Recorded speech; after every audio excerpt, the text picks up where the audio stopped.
Visibility is important. Completing a task. You guys also mentioned the seamless with the web app, right? You guys mentioned that? Something you didn't mention, maybe you mentioned in terms of simplicity, but limiting the number of features that are available. That's important. Okay. So what we design for, now we test, right? So we know all of these criteria that we should be looking at when people are designing and we should be evaluating. And we can now do like our own usability testing, right?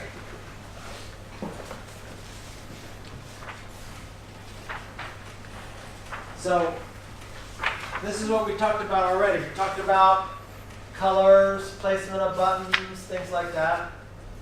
And then based on that, we get an effect, which is how long it takes to do something, how many mistakes people make, stuff like that. And then we get to the experience. So there's different ways of doing these kind of things. How many people have done any of these? Anybody done any of these? Which ones have you done? I've done focus group, Focus groups? walkthrough, Walkthroughs? heuristic, Heuristic evaluations? Right, so what we've been focusing on today is heuristic evaluations. We've developed our own heuristic, our list of things, our list of evaluation points. So that's what we've been doing. We've been learning about heuristic evaluation. And heuristic evaluation, we can discover most problems with heuristic evaluation. Just because we're fairly experts, we can go through an app and find most of the big problems ourselves with his heuristic evaluation. So heuristic evaluation measures these things here, right? And so a lot of times we can go, there's different types of measurement for different types of things. So task times, specific task times, we can't really do heuristically, but we can get those from server log files. We can find out how long it takes somebody to do something, right? We can find out, we can do, heuristically, we can determine, if something is good for errors, but we can also look at log files to determine for sure if there's errors. So sometimes it's good to combine our heuristic information with our server log files to determine if they really match well together.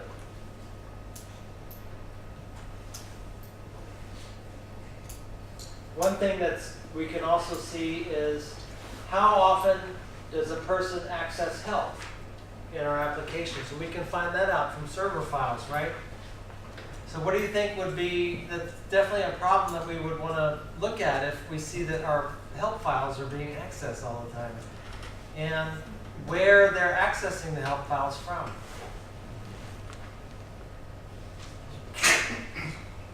So here's a simple way of, remember I talked about just listing out your criteria on the left-hand side, and then you could actually just develop your own different ranking system for how to evaluate an application. Yes, it has it. No, it doesn't. Or it has some part of it, right? You could come up with your own way of ranking an application, whether or not it's good or not. Right? So the only problem with this evaluation scheme is that it weights everything equally. You may want to have some things weigh more than other things. Some things are more important, right? So maybe for a banking app, error prevention and detection is much more important than these other things. I don't know. That would be up to you to decide.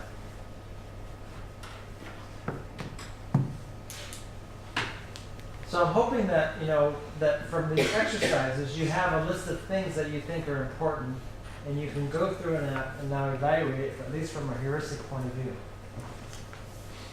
So let's put it all together here.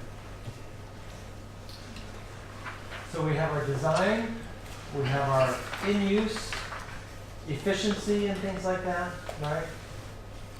And that leads to user satisfaction. If you can get things done, and if you can get things done quickly, that makes you happy, right?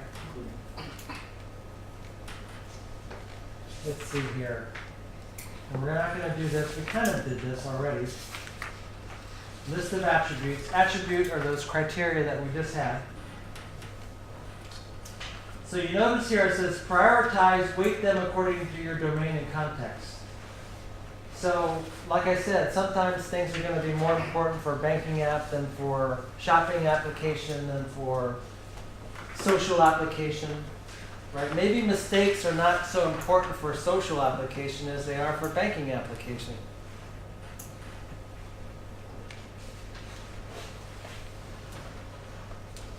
So I think that, maybe you guys listed out 10, but maybe there's probably 20 or 30 total, right?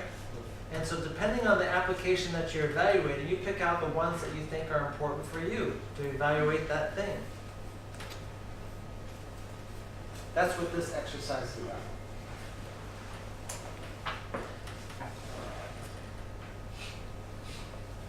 Right? So in the end, you're going to have a big list of attributes.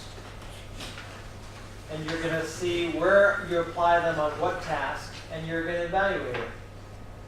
That's the whole goal of today, to really be able to think clearly about what tasks you're going to use. This section here is about usability data logging, which we won't talk about too much. How many of you guys are involved in all this kind of real technical stuff and getting data out of your logs and things like that? Anybody here look at data logs from your server files and stuff like that? Maybe not. Okay. But you can ask some of your IT people that work in your app, say, hey, does our application collect this kind of data? And I would bet it does. And you can ask for this information, right? How often does a user access a help file? How often do they make errors, and where is that counted? Right? What are the kind of things are you interested in asking for information? What would you think you'd be interested in?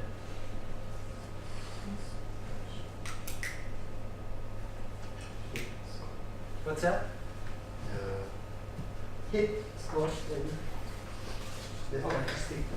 Okay. Yeah, so you would be interested in different paths that users take. So you want to see the way a user does something. And that's going to be in the log files. You're going to find out from the log files that, oh, they go over here, and then they do this, and then they do this. And maybe that's not the way you thought it was. Right? That's important.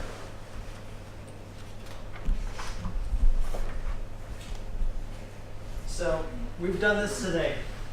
We have our attributes. We have our model of what we want to measure.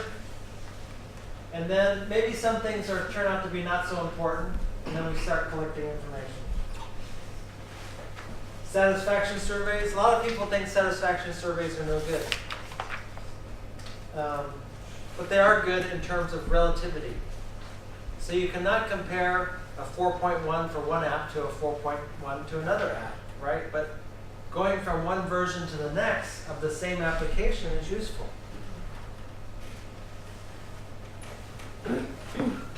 Who here does the satisfaction surveys and things like that on their stuff now? No? Okay. Oh. Guess I missed that. Okay. Observation-based methods. Anybody do any observation-based usability testing? Anybody do any of that? That means when you invite users in and you have them do something, and then you watch them and you evaluate them. Anybody do that? You've done that? No? But in different contexts. In different contexts. Okay. Okay. So this is what you're looking at when people do this, right? So anything that prevents them from completing a task. So you invite some users in and you say, okay, I want you to create an account on this banking app. And then you watch them to see where they have troubles in creating the account, where they slow down. And you look at their face. You said, their face will tell you a lot of things, right? Like that, right? That tells you something.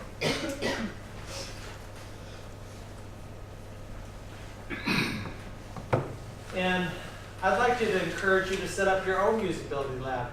And I know that a lot of people think that it's expensive and takes a lot of money, but it doesn't. And you don't even need a lot of users. Actually, you can discover most things with only 5 users. 80% of the problems can be discovered with 5 users. That's all you need. Can we classify them to age?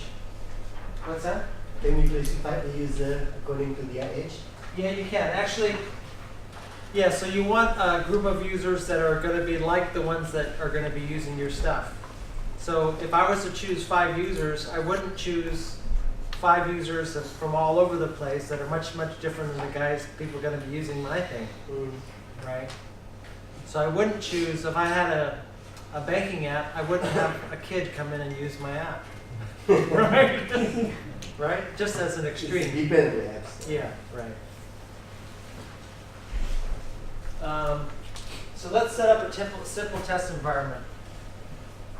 You know, this is a test environment that I set up at home.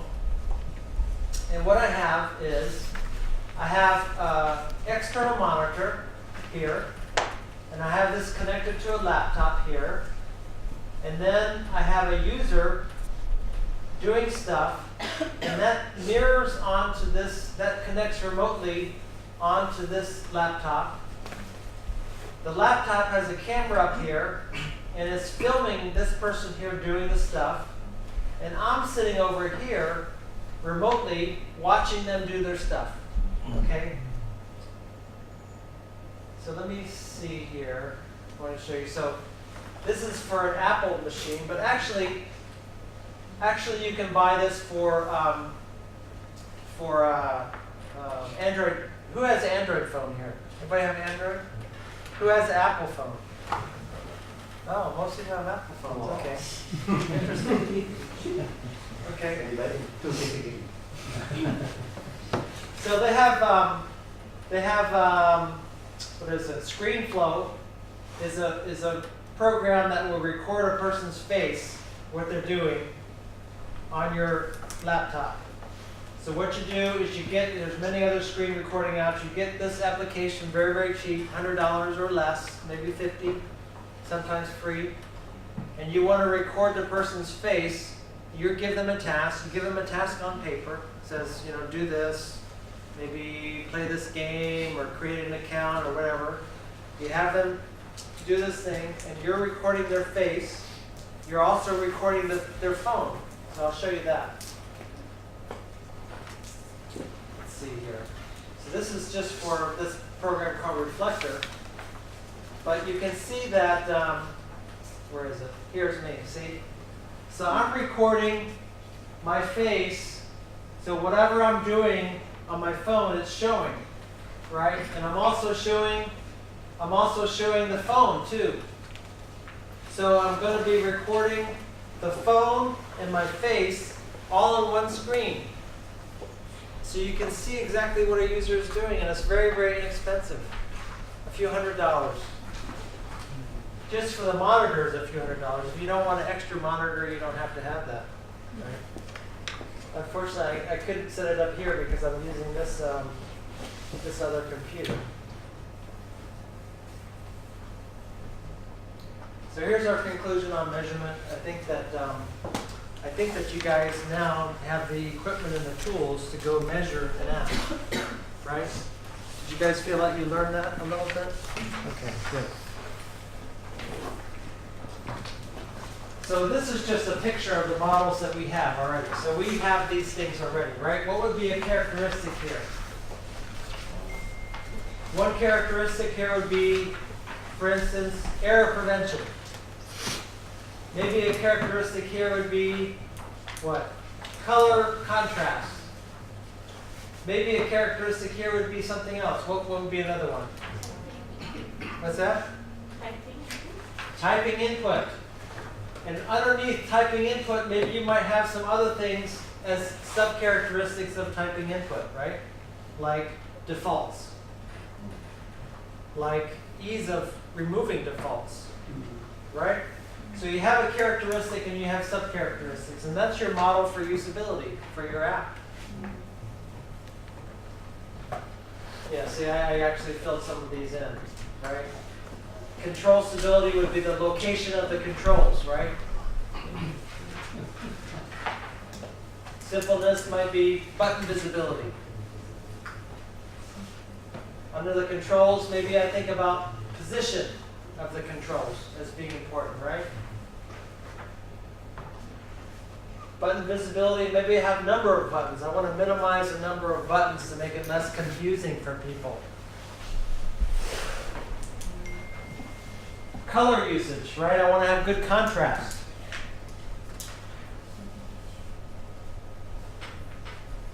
So this is your usability, the model that you're using for a particular application. Here's another one. Now this is for the effect, right? So we're talking about the effectiveness. A lot of this you get from log files. So in other words, how many errors do you get per day? You can ask your people that administer your application, how many errors are we getting and where are these errors from? And based on where the errors are from, you go back to your app and you say, okay, why are these errors happening? What are they trying to do? Why did they make this mistake? Maybe the button is too close. They couldn't see it very well, right? Maybe they got confused. So you can kind of go forwards and backwards on this kind of thing.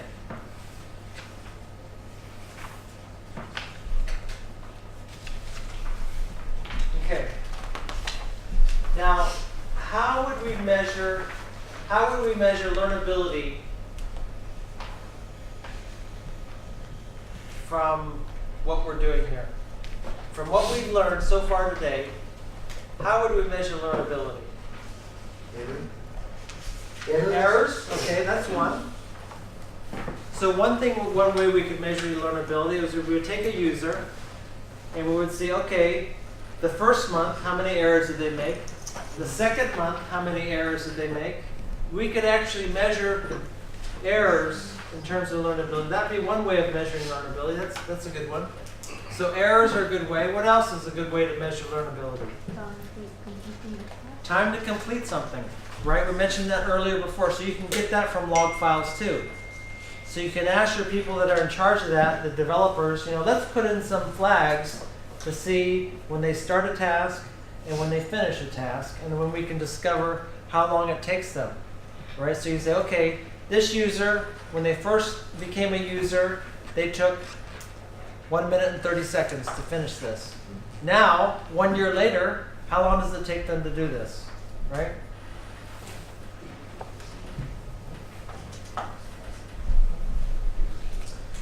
This is just a way of thinking of, remember I said list out those attributes, how you're going to measure them, things like that, the range and so forth. And this is the way you chart your progress, right? You measure things, you make a change, you go back and measure it again. So this is kind of like the final exercise, I think, in terms of making recommendations for an app. This is a conference app. We don't have this. We have different airlines here. So let's see here. I like to apply some of these principles to our daily lives. Can anybody think of how we can improve usability in our daily lives? How do we apply these general usability concepts to our daily lives? What's that? We're wearing colors that represent elements. Okay, so we wear colors that represent who we are, right? The mood, the psychology. Okay. That's one thing. What else? Be simple. Missing. Straightforward. Straightforward. Simple. Simple. To develop trust with people that we're talking with, right? Clear. You don't want to be complicated. Yep. Okay. Apply only for me. What other things in the usability that we learned here can apply into our daily lives? Execute the task accurately and fast. Okay. Okay. I like to think about some things like this here. This is the airport in, I think it's in the Netherlands or in Germany. But I think it's really good usability in terms of the contrast of the sign and the letters. Tells it's very easy to see, right? And whenever I'm looking around, I say, oh wow, that's really good. That's good usability. So you got the orange and the yellow. It's really good contrast there between, right? Very good. Right, bright yellow signs that capture the attention. Icons, good use of icons and highly visible.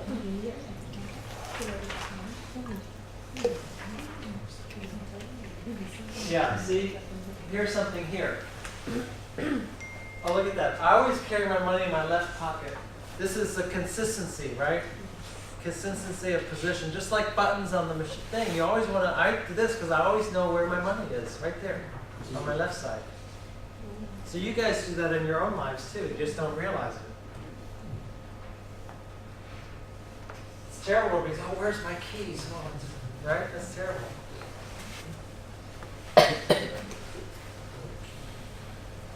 Okay. I always put my mobile phone in my right front pocket because I'm right-handed. I always want to go like that.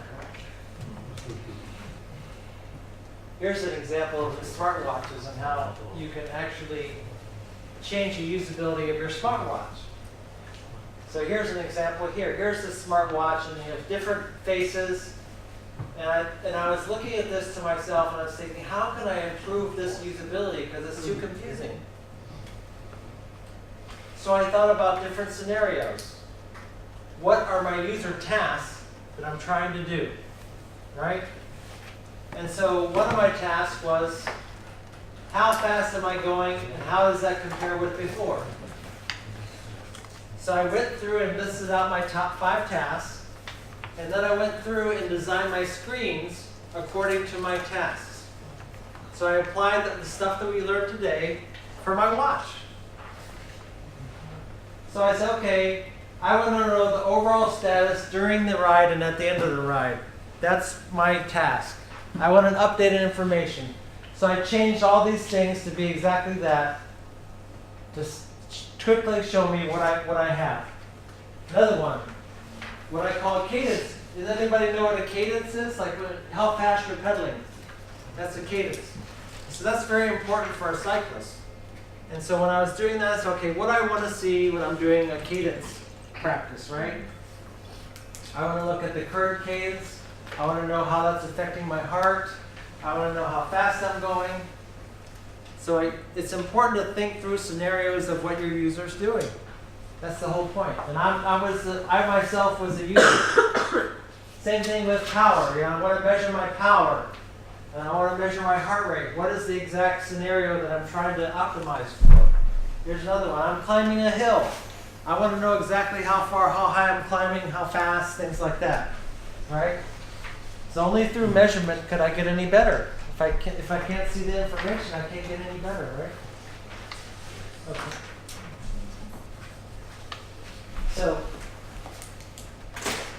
So this is important here. So we want to think about the groupings of information, how things are grouped together in different places. So one of the things I thought about when I was designing my screens was, I always want to have the speed in the upper left-hand corner, because that's what I want to look. I want to look very quickly, right? So glanceability, what I call glanceability, when you look very quickly at your phone or whatever, you want to see something and understand it and interpret it very, very quickly. So that's important for a mobile app. You want to look at a certain place, it's always right there. You know where to look. You don't have to, you don't have to look around, right? That's important. So I hope that we learned something today. You know, we learned about starting with the end in mind. That's really all about the task. The task and who the user is.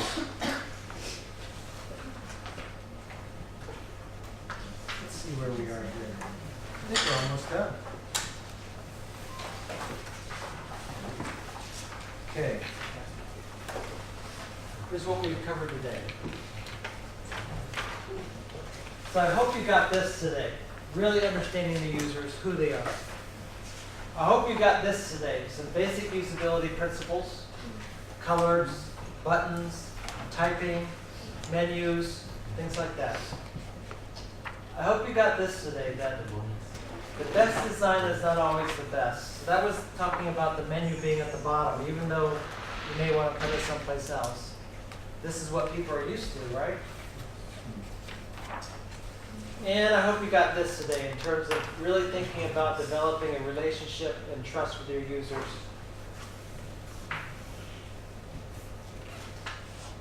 Short attention spans, we talked about that a lot.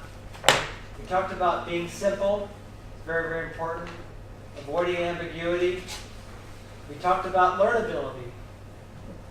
Being able to figure out things very quickly is important.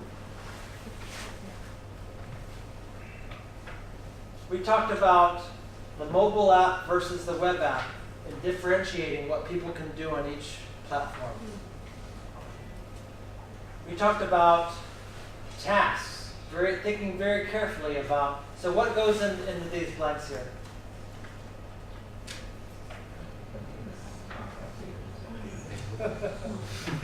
Okay, I'll let you fill it in yourself. It's okay. Okay.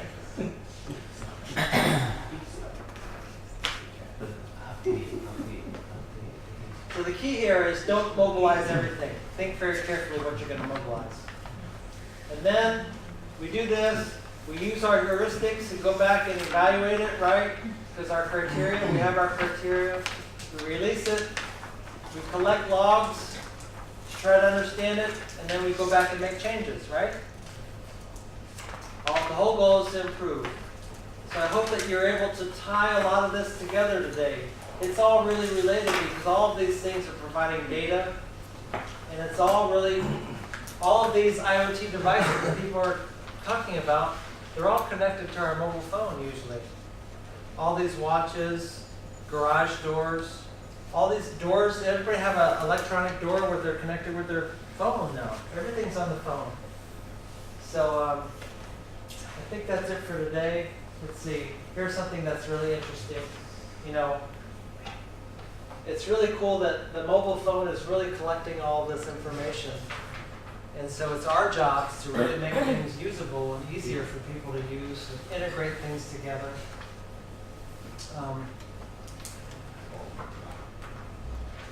Here's a question. If you left your phone at home, do you go back and get it? Okay. Maybe 10 years ago you wouldn't have done that. So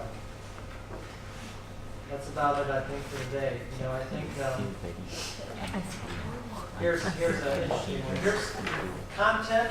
We have content. We have the user interface, and we have the user experience. I hope you guys enjoyed today. Thanks very much. If you have questions, you can write me. You know how to reach me.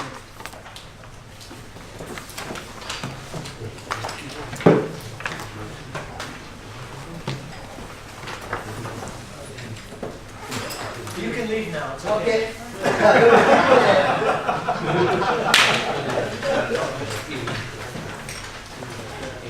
I want to discuss something.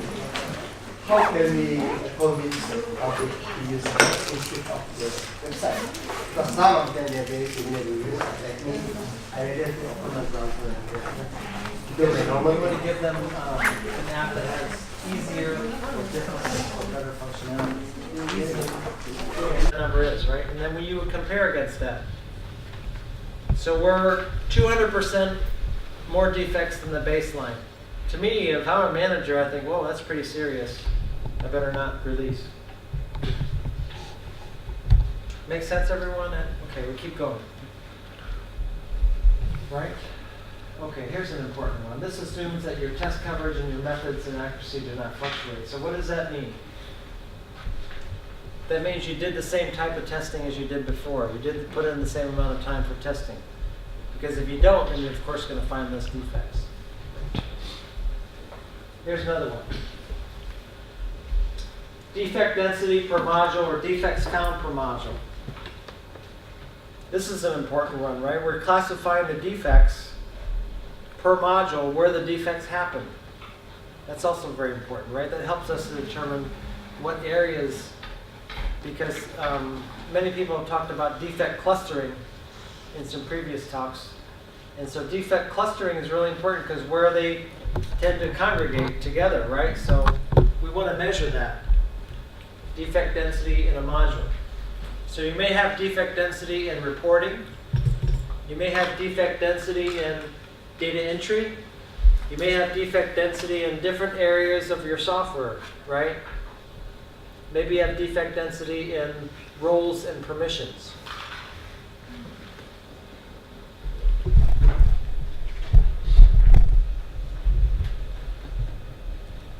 On the other side, maybe you have hours of testing that you never find anything. Okay, so this helps you to allocate your effort of testing. Okay. Yeah, make decisions on where to spend your effort. Time between defects found. Which one of you guys think about this?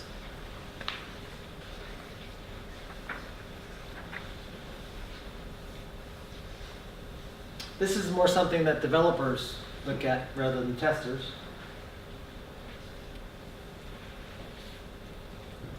Priority of defects found. That's an important one for us, right? The priority of defects found is important for us as testers. So we want to, why is that? So we want to, of course, find the most important stuff first, right? So the priority of the defects that we find is very important. And so when we're evaluating testers, I think somebody yesterday mentioned about I think Rex talked about defects per tester and how you could evaluate different testers and how one tester found a lot of bugs, but another tester didn't, but it doesn't really matter because the one tester found very unimportant bugs. So the priority is very important.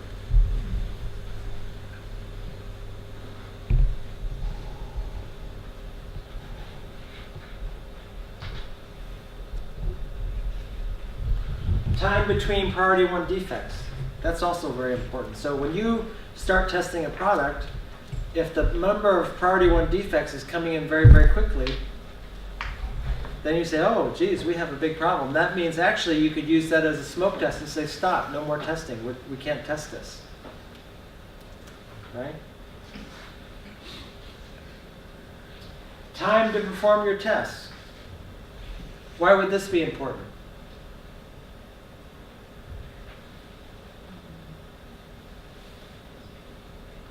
Anybody have any ideas? Why is this something that you'd want to keep track of at all? If not, what do you think?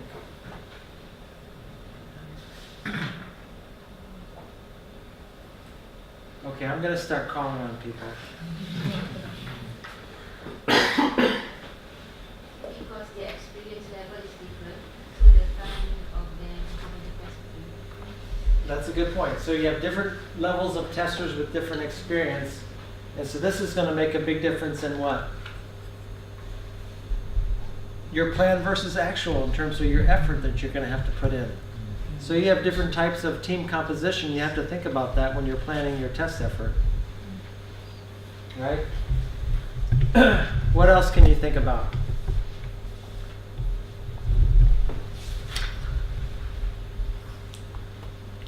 Okay, let's move to the next one. So we got bugs found per test. How many defects should you find with one test?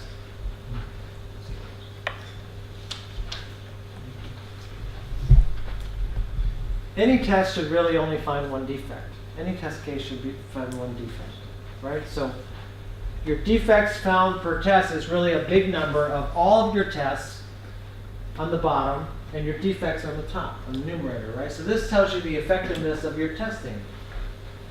What do you think, what would you change if you said, oh, geez, we have no defects, but we ran out all of our tests? Remember what people have talked about, testing shows the absence of defects, but blah, blah, blah, right? So what do we need to do? What do we need to do if we run all our tests and we don't find any defects?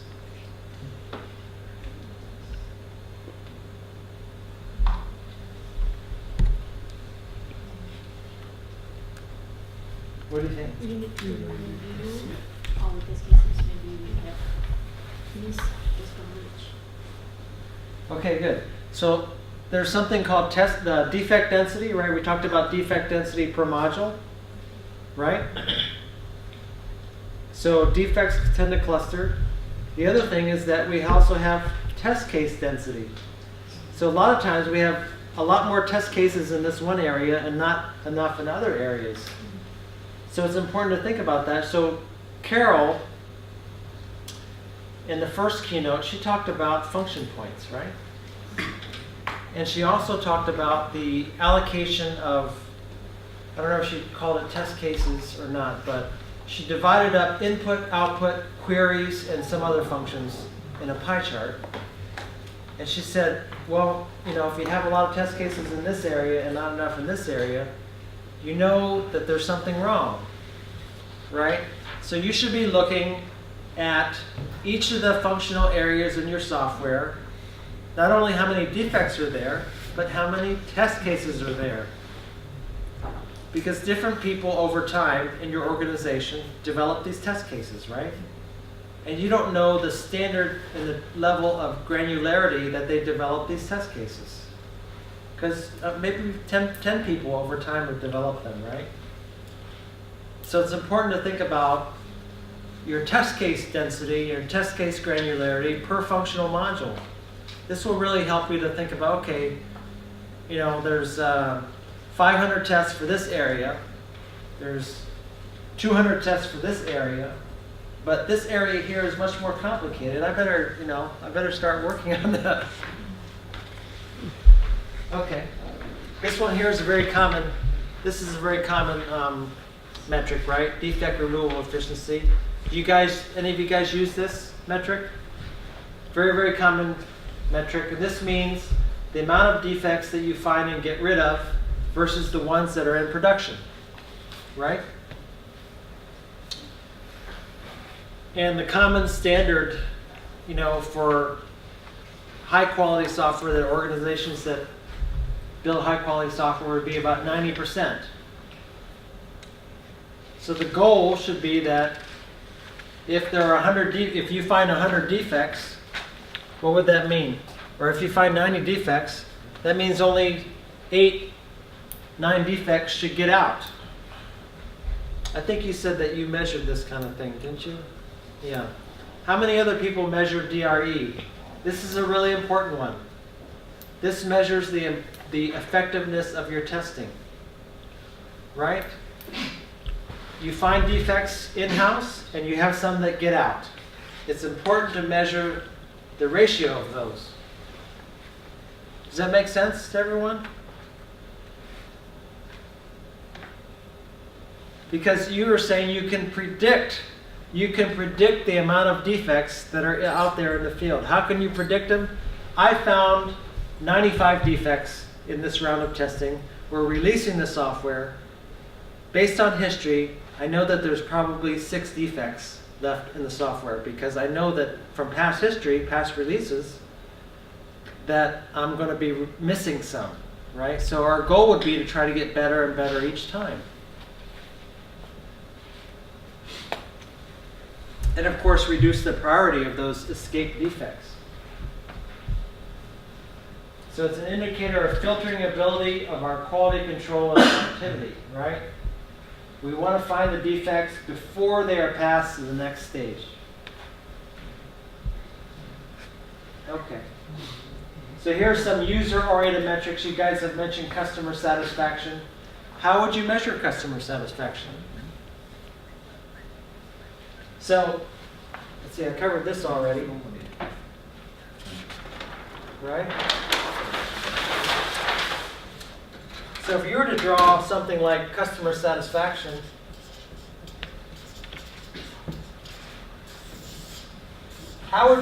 what 3 things would there be if we put right there to say that I got customer satisfaction? What things would you measure? What would those metrics be? Well, you could do a survey. What else could you use to measure customer satisfaction? the number of change requests. Okay.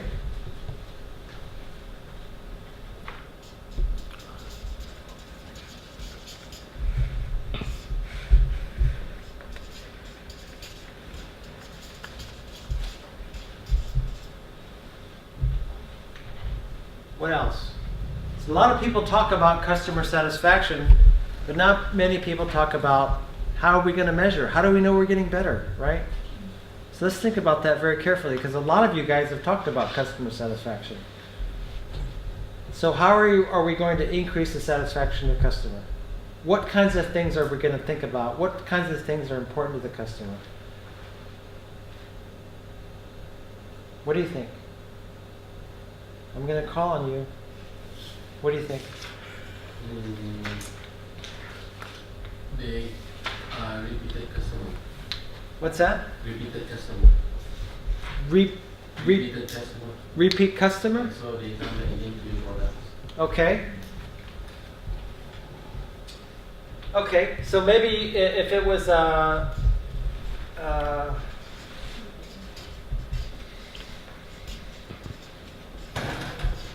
return visitor percentage, right? That would be one way. What other things can we do to measure customer satisfaction? Because all you guys mentioned it as something that's important.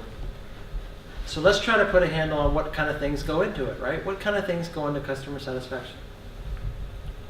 Any ideas? You can track on how many users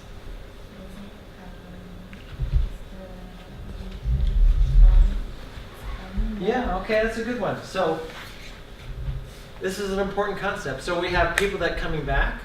That's good. What else is an indicator? New people coming in. So we have new ones over all. That's a good percentage also, right? That's another indicator. If we're doing a good job, then we keep getting new people coming into our store or whatever it is, right? And we keep having repeat customers come into our store. That's good. What other ways can we measure whether or not customers are happy?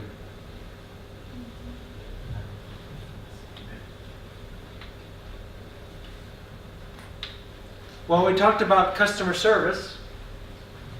How about this? How about number of technical support calls?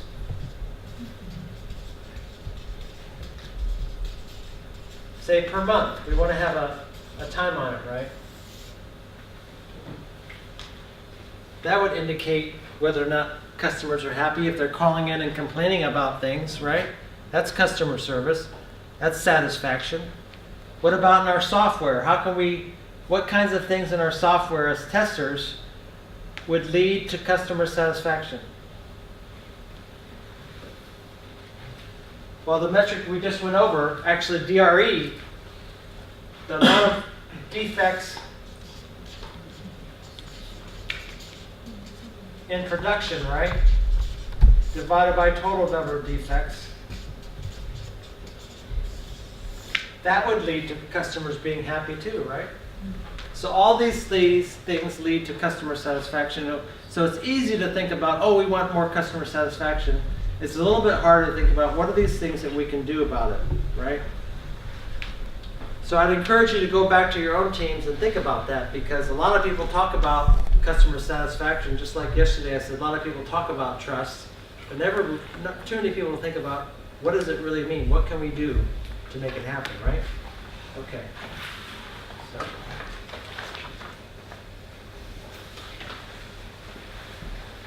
Okay, so here's some other ones. One of you guys talked about backlog. I think you mentioned backlog, managing the backlog, understanding the product backlog, things like that.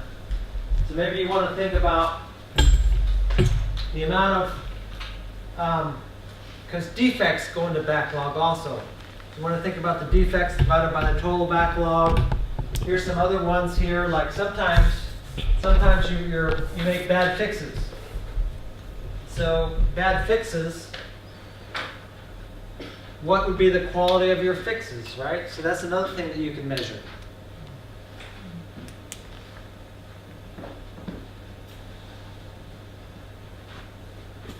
Another way of saying the defect aging, the fixed response time, defect aging. Here's some more. Test coverage, right? We talked about defects per size, cost to locate a defect. So how many defects do you find versus how much time do you put into finding them? How much effort do you put into finding defects? So you may have 10 testers and they work 100 hours each. So you got 1,000 hours.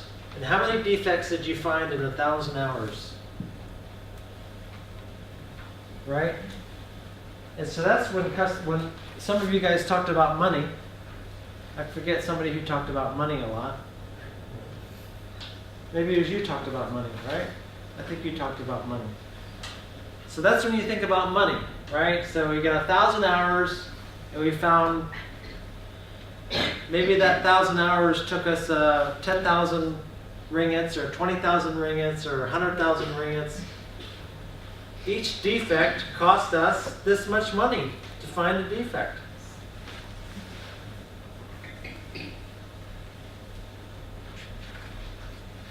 Okay, all kinds of metrics. What I'd like you to do, so we have this list here, right? We have this list here. I've just explained a bunch of other ones. There's more here. Here's some code quality metrics. So what I'd like you to do when you go home, we have our process. We have a list of metrics. We have what's called a metrics catalog. You pick out ones that go to the right place for you. And you should be using these with the goal in mind, right? Does that make sense? Okay. So here's some code quality metrics. Let me go back to this here. Everybody got that? I want to make sure we're keeping on here. 1645. Okay. Okay, so here's some code quality metrics.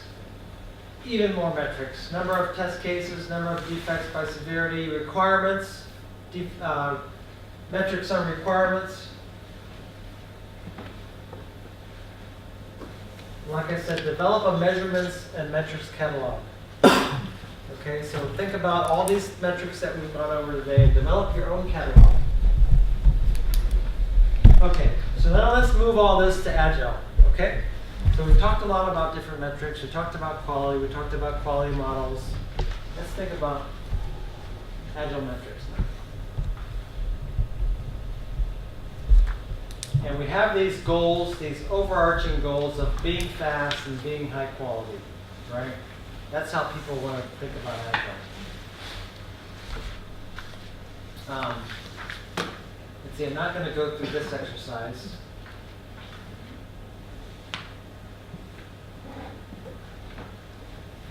Let's see, indicators. I talked about indicators before. Here's an example. Here's an example of how to have a model of your metrics and how to have indicators. So indicators tell you danger, caution, okay. So like I said, it's important to have some actions. If this is bad, then we got to do something, right? We don't want to just collect all these metrics for nothing, just for fun. We're not collecting for fun, right? And a lot of these things are going to be relative. It's up to you. But you have to develop a standard to start off with. We need a baseline, right? We can't just have a number and not do anything with it, otherwise we're just wasting our time. You shouldn't even come to this class unless you're going to have indicators. Don't come. Go home. Right? You got to have indicators. Metrics are nothing without evaluation, right? I encourage you to look at trends very carefully. Trends over time. That's what indicators are good for. We're measuring things over time. Like I said before, 160 means nothing unless I think about what my weight was last week. Doesn't mean anything, right? Okay. Not going to talk about this. Absolutes. So we don't want to have absolutes. Absolute meaning just numbers that don't have any context, right? Consistent context here. Here's some context. What other areas of context are important in putting into your metrics? What context do you need to put into your metrics? To interpret them. To normalize them. Anybody have any good ideas on that? What elements of context do you need to put into your metrics? Well, if your test team is 12 people versus 8 people, that's obviously going to change some things. So how would you change your metric to indicate that? Well, if you're measuring productivity, maybe it would be per hour, per man hour, rather than just total, right? What other things would influence the context of your metrics?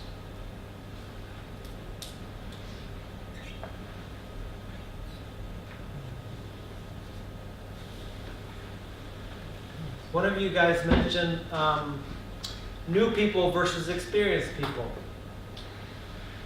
So maybe average years of experience on your team would somehow have to impact your metric and influence how that's measured, right? What else would be impact your metrics, and you'd have to normalize them somehow?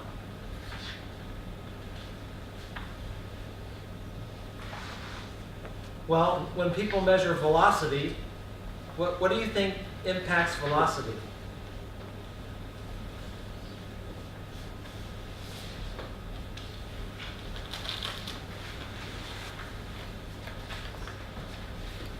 What are the kinds of contexts that influence velocity, for example? Estimation. Yeah, the estimated number of story points and things like that, right? But other things go into that too that we don't sometimes account for. Like the movement in and out of our teams. A lot of people move around between product teams if you're a big company. What else? The difficulty of the story points. What other things impact context for Agile?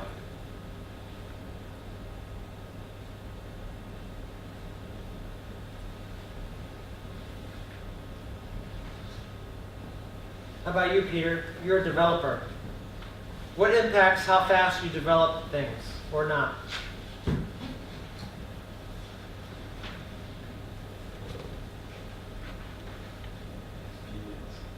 Okay, experience. Yeah, so the experience of the developers. How about the clarity of the story points? That makes a big difference, right? So this gets back to, we said that we're measuring velocity, but there's all these things before that we can measure that impact the velocity. And I really think that clarity of story points and ambiguity is one of the biggest ones that people don't pay attention to. We all have to do all these story grooming sessions and stuff like that. And we spend a lot of time grooming these stories, but we're just kind of just mixing up a lot of garbage, right? And so I encourage you to go back and really work hard on the stories. Because people say that, 50% or 90% of defects come from requirements. That's stories. So if you guys, as testers, if we get involved in the stories more, we'll have less defects. Okay.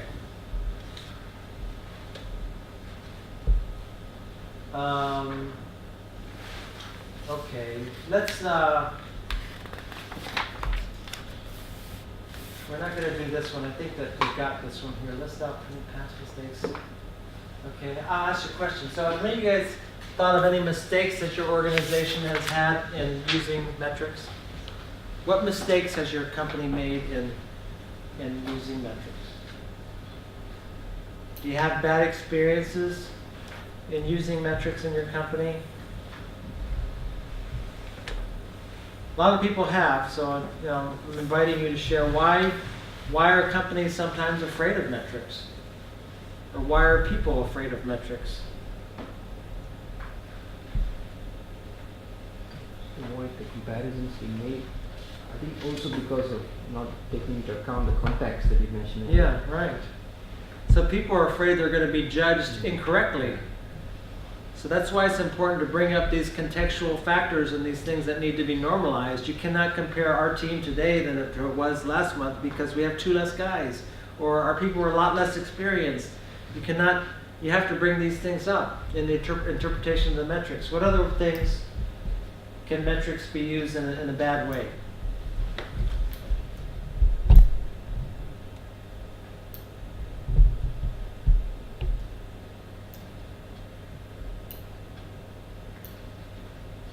Any other ideas?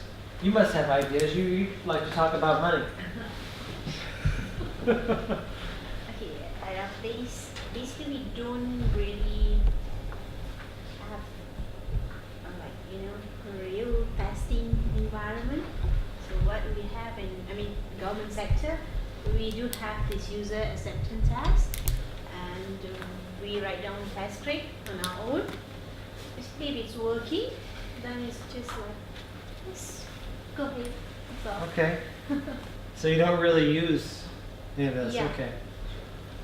Okay. But you do care about money. It's okay. Okay. Okay, all this is good. Why we measure. Here's the good. Our bosses want us to measure, right? I think that's true most of the time. They want to point fingers at something. They want to tell their boss that, oh, we found something and we're working on it. How do you want to be evaluated in the job that you're doing? What do you think? How about you, Peter? How does your boss know that you're doing a good job or not? What would they measure? What do you want to be measured by?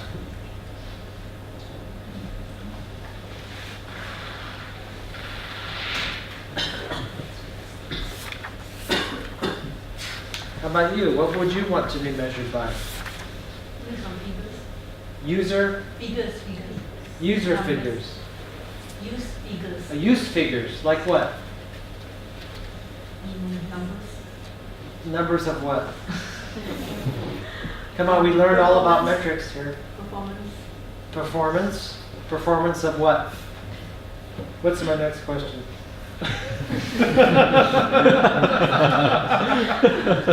Go ahead. Okay, how about you? Performance indicators, I think. Yeah? I'm trying to say that, right? But what would you want to be measured for in your job that shows that you did a good job or you didn't? I think I would have to say objectively what I want that indicators to be based on the context that has been set. Right. And that's different from project to project. Okay, but just give an example of a current project or something like that. What would you what would you want your team to be measured by? That they did a good job. We did a good job because, what is that? Given the experience level of this team being novice, we have achieved so much, as opposed to not having any experience and how much we would have got otherwise. Okay, so what would be those 3 things that you achieved with an inexperienced team? I mean, the amount of sprints we delivered in that duration of time, the story points that we achieved, Right. velocity that we achieved. Okay, so you have story points achieved in a certain amount of time based on the experience of your team. So you have a normalization factor there. What else would be a good indicator of your team?